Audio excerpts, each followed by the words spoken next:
Hello, this is Yaro. I'm going to show you how to create a quiz using AI.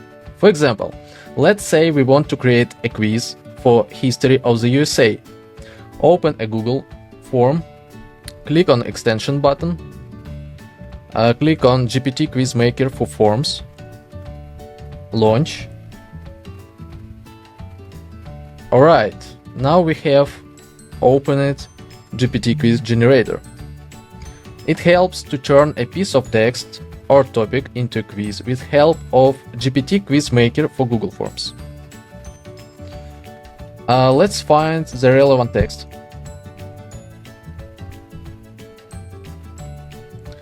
Paste your text into the field.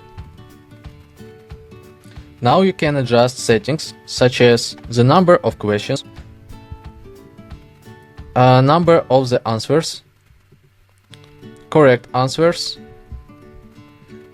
type of questions, language, writing tone, and difficult level.